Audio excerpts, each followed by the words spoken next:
알펜시아 하면 그 삼가닥 있지 않습니까? 박 삼가닥이 막 어지럽게 얽혀 있잖아요. 그 반사적으로 그 삼가닥이 연상이 됩니다. 그래서 오늘 이 큰 제목을 레고랜드 플러스 알펜시아는 날마다 이렇게 정의를 좀 해봤습니다.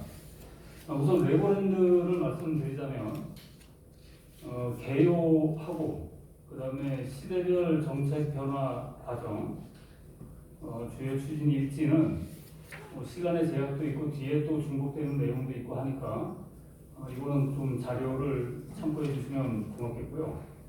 우선 주요 쟁점을 말씀드리겠습니다. 이 레고랜드는 뭐 여러 가지 문제가 있지만 하여튼 착공식만 3번을 했습니다. 처음에 기공식을 했고 또 다리를 놓는다고 해서 또 그것만 별도로 띄워내서 또 착공식을 했고 이래도 저래도 안 되니까 나중에 또 착공식을 해야 되겠는데 명칭을 다 써버렸으니 뭘로 할까 고민하다가 착공보고회라는 걸 또 합니다. 그래서 저는 이 착공보고회라는 명칭을 듣고 이 착공보고회라는 이 낱말이 신의 한 수다 이렇게 좀 생각을 할 정도로 이렇게 이제 착공식도 그 3차례나 가졌고 그러다 보니까 개장을 6차례나 연기를 했습니다. 그 개장을 6차례 연기하는 와중에 저희보다 훨씬 늦게 시작한 일본 나고야 레고랜드가 우리보다 5년 빠르죠. 우리가 내년에 개장을 하니까 2017년 3월에 이미 개장을 했습니다. 그래서 이 춘천 레고랜드는 우리 춘천 시민은 물론 뭐 강원도민 또 대한민국 어린이들한테 양치기 소녀원이 된 거 아닌가. 처음에 이 레고랜드가 개장 목표 시기가 2014년도였습니다. 그때 2014년도 당시 그 초등학생 정도 되는 어린아이들이 지금은 이제 고등학생이 되어버렸죠. 이렇게 지금 어처구니 없는 상황이 됐다 하는 말씀을 드리고요. 그 다음에 또 하나 그 이해가 안 가는 부분이 저도 이제 그 종합행정을 하는 지방자치단체에서 근무를 했습니다만 레고랜드가 검토는 2007년부터 시작했지만 본격적으로 2010년부터 시작을 했는데 2010년부터 쭉 무슨 그 투자 파격을 받고 MOA를 체결하고 본 협약도 체결하고 각종 용역도 발표하고 이랬는데 갑자기 2014년 11월에 착공식을 하는데 착공식을 목전에 두고 그 대규모 이제 선사 유적지가 이제서 발견이 된 겁니다. 이제서. 그럼 그동안 뭐 했냐 이게요. 그동안. 그래서 이거는 정말 그 행정에 있어서 그동안 뭐 전문가 그룹 회의도 수차례 했을 테고 또 도청 내 문화재 관리 부서를 비롯한 여러 가지 그 관계 부서들 회의도 수도 없이 했을 텐데 왜 이런 게 수면 위에 떠오르지 않고 그 발견되지 않다가 기공식을 목전에 두고 대단히 그 선사 유적지가 발견이 돼서 레고랜드를 더 이상 진행을 하네 못하네 이런 상황에까지 진행했는가. 아직까지 뭐 문화재 문제는 진행 중에 있습니다만 그래서 이거는 상당히 그 행정의 어떤 난센스다 저는 이렇게 좀 정의를 했고요. 그 다음에 이제 그 레고랜드가 너무 이제 장밋빛 기대로 부풀어 있다 보니까 이 현실 통제력을 잃은 겁니다. 그 대표적인 예로 이런 대규모 프로젝트를 진행하려면 재원 조달이 가장 중요한 건데 이 체계적이고 종합적인 그 재원 조달 계획이 없이 뭐 전혀 없지는 않았겠지만 구체적으로 이런 조달 계획 없이 사업을 마구 진행하다 보니까 상당히 위험 부담이 있는 뭐 외상공사 방식을 택한다든지 또 갑자기 뭐 주변 부지 땅을 팔아서 돈을 마련해서 사업 자금으로 되겠다든지 갑자기 주변 부지 땅이 팔립니까 이게? 또 그러다 보니까 또 특정 사업자한테 우선 매수권을 준다든지 또 협상권을 부여한다든지 이래서 또 뭐 그 내부에서 특혜 시비 논란이 불거지고 하여튼 뭐 이런 사례도 있었습니다. 우여곡절 끝에 이제 사업이 진행되다가 2008년 말에 이제 총괄 개발 협약을 맺죠. 그래서 이게 이제 물꼬를 트나 싶었더니 이 이제 협약 과정에서 지금 뭐 조 의원님 나와 계시지만 그 임대 수익이 강원도 임대 수익이 대폭 10% 아니 10배 이상 아니죠. 30.8%에서 3%로 임대 수익이 그 축소되는 그러한 일도 있었고, 또 춘천 기준에서 차량으로 2시간 이내는 어린이 놀이 시설을 하면 되지 않는다. 이거는 원래는 독점권을 갖는다. 이런 독소 조항도 있었고. 근데 이 중요한 거는 이러한 중차대한 조항들이 그 도의회의 권리의무 변경 동의안에 그 동의를 청구하면서 이런 사실들이 다 누락이 됐다는 겁니다. 누락이 단순 실수냐 아니면 은폐적인 누락이냐. 그래서 뭐 하여튼 그 감사위원회에서 감사까지 했죠. 그래서 감사까지 했다가 결국은 하급 직원들만 징계를 받는 그런 일이 또 있었습니다. 그 다음에 그 컨벤션 센터인데 이게 갑자기 하늘에서 쭉 떨어졌어요. 컨벤션 센터가. 그래서 이게 뭐 자라보고 놀란 것은 소뚜껑 보고 놀란다 하지 않습니까? 그러다 보니까 알펜시아, 제2의 알펜시아가 되지 않을까. 우리 저 컨벤션 센터가 편법으로 막 이렇게 갑작스레 하다 보니까 그런 우려도 낳고 있다. 이렇게 말씀을 드리고, 지금 말씀드린 것처럼 물은 이미 엎질러졌습니다. 이제 이렇게 물은 이미 엎질러졌고, 앞으로 이제 의회라든지 또 시민단체라든지 또 언론 등에서 지속적으로 이 집행기관을 감시를 해야 되겠다.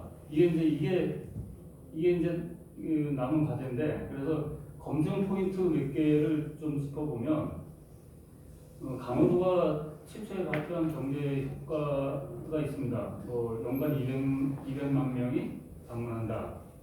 근데 저는 이게 산출 근거가 과학적이지도 않고 현실적이지도 않다 이렇게 판단을 합니다. 그 근거는 2014년도에 그 한국개발연구원 KDI가 수요 예측 조사를 한 게 있습니다.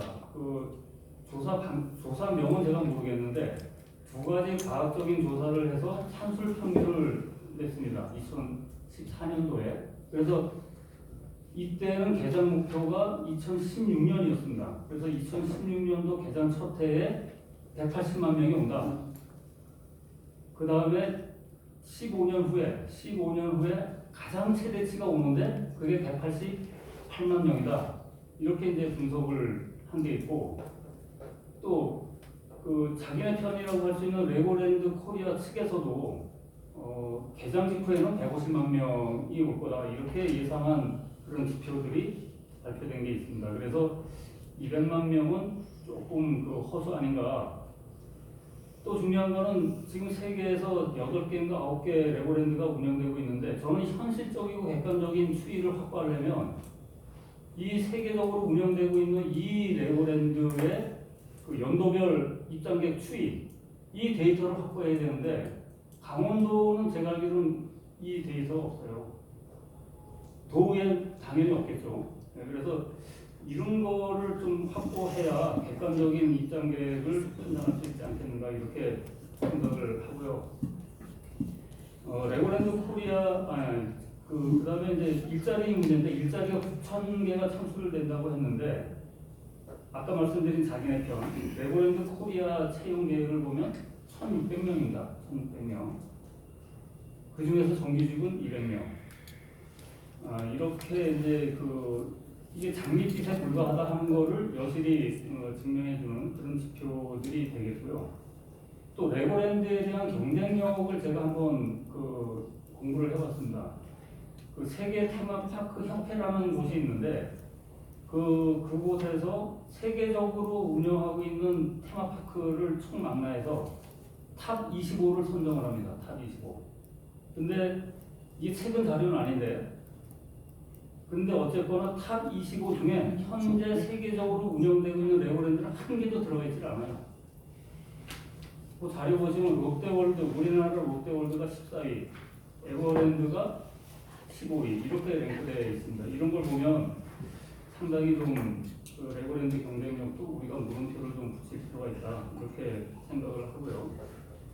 그 멀리 있는 의무사항 이행 여부하고 컨벤션 센터 꼼수 방지 대책은 뭐 이거는 계속 해야 되는 거고. 그 아시아 번역에서도 이게 지금 아까도 말씀드렸지만 일본이 먼저 했고 우리가 2022년이고 2023년에 중국 상하이가 레고랜드를 또 개정을 하는데 이게 상당히 위협적인 게 세계 최대 규모랍니다.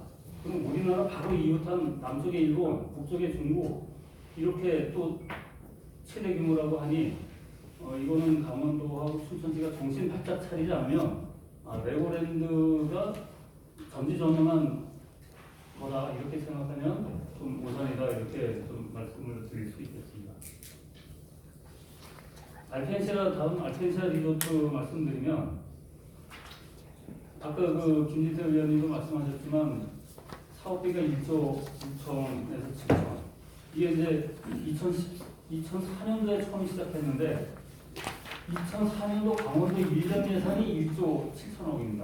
그러니까 강원도 1년 살림살이가 몽땅 여기 들어간 거다 이렇게 생각할 정도로 대규모인데 이걸 얼마나 허술하게 했느냐 하는 걸 이제 우리 심상원 위원께서 이제 구체적으로 말씀 주실 건데 그래서 저는 이거를 실패한 지방자치단체 행정의 대표 사례다 이렇게 감히 말씀드릴 수 있다 이렇게 말씀드리고요.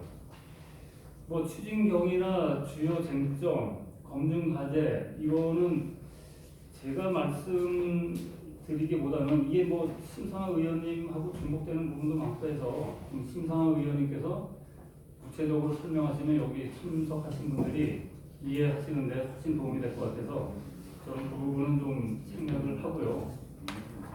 결론적으로 이 두 개 프로젝트가 이렇게 남마처럼 얽히고 설킨 이유가 뭐냐 도대체 저는 이제 이렇게 봅니다.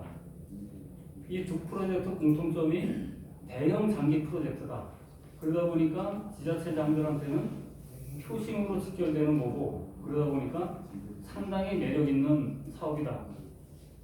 그러다 보니까 결과적으로 성과주의에 몰두해서 추진 과정에서 뭐 적법성이라든지 투명성이라든지 합리성 등은 다 무력화된 거 아닌가. 또 하나는 집행기관을 이제 견제하고 감시해야 될 의회가 다수 의석을 차지한 당이 원팀을 주창하면서 그 논리에 매몰되다 보니까 공공이익보다 정당 이익을 앞세운 너무 정파적 의정 활동의 결과물이 아닌가 이렇게 생각을 하면서요. 그래서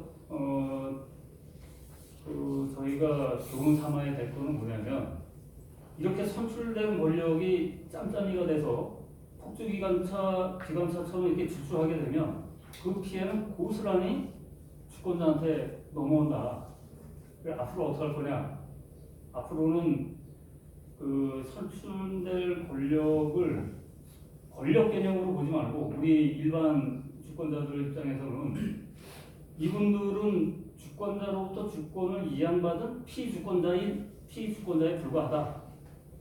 이렇게 생각을 하시고 이 주권자로서 피주권자에 대한 통제를 법적이든 제도적이든 뭐 현실적이든 통제를 강화를 하는 방안을 이 주민들 스스로 좀 찾아야 되지 않겠느냐 이렇게 생각을 하면서 제 발표는 마치도록 하겠습니다.